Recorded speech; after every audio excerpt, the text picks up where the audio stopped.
ladies and gentlemen, we are now to our fan favorites, shout outs and rants.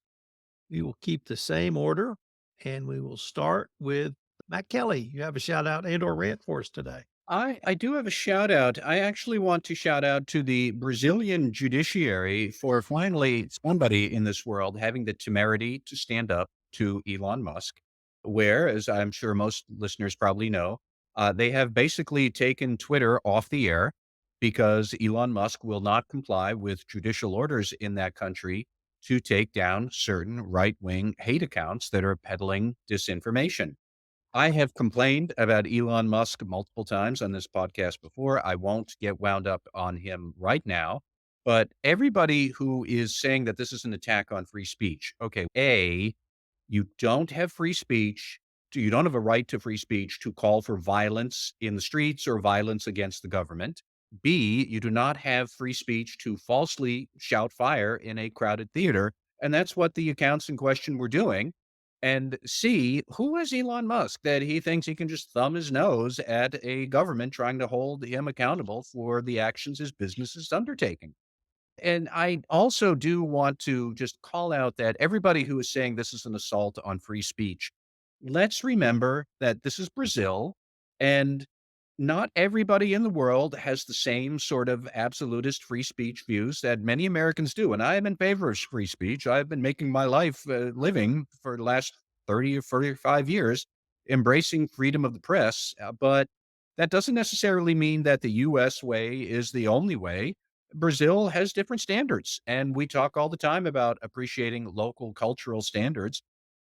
That's sometimes what this means. Although I would wipe all of that aside and just say Elon Musk is running a very reckless business over there. He is allowing these accounts to run roughshod over Brazilian attempts at governance. And so the government held him up and said, no, you are accountable for this. Frankly, I'd love to see more accountability brought to Elon Musk in other countries, such as the United States, against other giant tech companies such as Facebook. There's way too much calling for violence and absolute flat out falsehoods. And we're nuts if we think it's okay to pass that off as just okay. No, it's not. I'm glad to see that some Brazilian judges out there have finally pointed out that rather obvious fact. And just because Elon Musk doesn't like it, then it doesn't have to be there. And apparently the Brazilian judges have called his bluff, and more power to him. Karen Moore, do you have a shout out and or rant for us? I do. I have a shout out to the Victorian Lyric Opera Company as it opens its new season. They had the foresight, I don't know, to add me to their board. They decided that having a super fan would be a good competency addition to what they had, which are highly trained and skilled and smart theater and musical performers on their board. I've been absolutely astounded at the shoestring on which this company operates.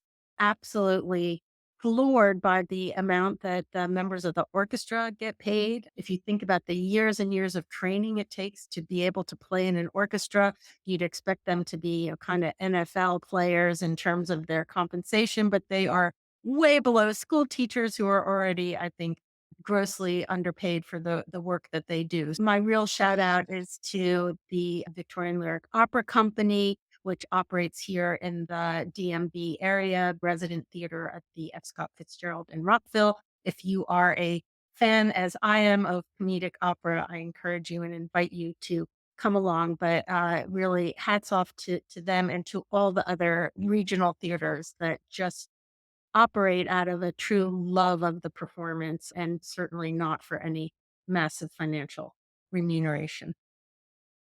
Jonathan Armstrong, do you have a shout out and or rant for us? Yeah, mine's way less erudite.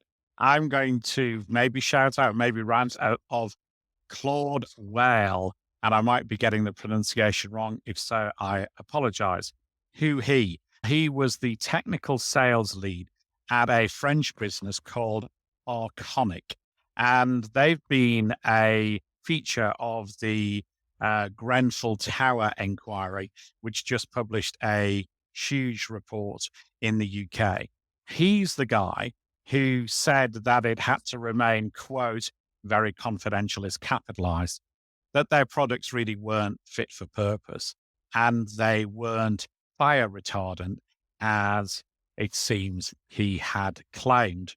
He was invited to give evidence to the inquiry, and he didn't show up. And he said that French law prevented him from turning up. The inquiry says that this was a questionable interpretation of the law. But in any event, they proceeded without him. If he intended by that he wouldn't feature in the report, he was wrong. He was mentioned more than 100 times. The inquiry found that he engaged in deliberate dishonesty. And when questioned about this, he said, I wasn't the one making decisions. So whilst it seems, he says, that he knew the product was unsafe, he knew the product shouldn't be sold, and continued to sell it, he said that it was someone else's job to decide if the company was responsible. And why does any of this matter? It matters because 72 people died when the tower block was set on fire with these panels on the outside that exacerbated the fire. So I'm afraid Mr. Wehrle, I think, at least owes it to the family of those 72 individuals to show up. And hiding behind an interpretation of French law just isn't the look he should be going for. Jonathan Marks, do you have a shout out and or rant for us? You're on mute, Jonathan. I'm not going to be talking about fast food workers or breakthroughs in drug therapy or how poorly my meal has been delivered by DoorDash from a certain fast food company as well. But I am going to be talking about the NFL and the moronic move they made by having a freaking football game in Brazil on Friday night. And I don't know what the heck they're thinking, but football is an American thing. I get the global aspect of it, but for crying out loud, the first game of the season in Brazil, especially my team, Roger Goodell. There you go, folks. The first full raspberry ever on Everything Compliance. I'm going to end with a shout out to Stephen Bainbridge. He is the William D. Warren Distinguished Professor of Law at the UCLA School of Law and generally recognized as one of the company's top experts on corporate law. He has about to release a exhaustive study of the DExit, which is the concept where corporations are leaving Delaware for other states. And he looked at all of the stated reasons, including franchise savings tax, quality of state law, corporate governance flexibility, transactional flexibility, perceptions of determinacy, D&O litigation risk. And he concluded, or the data suggested two conclusions. And I'm going to read directly from his report. First, almost all reasons given for reincorporation seem implausible. If DExit becomes more frequent, plaintiffs' lawyers should scrutinize these disclosures, particularly focusing on enhanced liability protection for controllers, directors, and officers, suggesting possible conflicts of interest requiring new fairness review.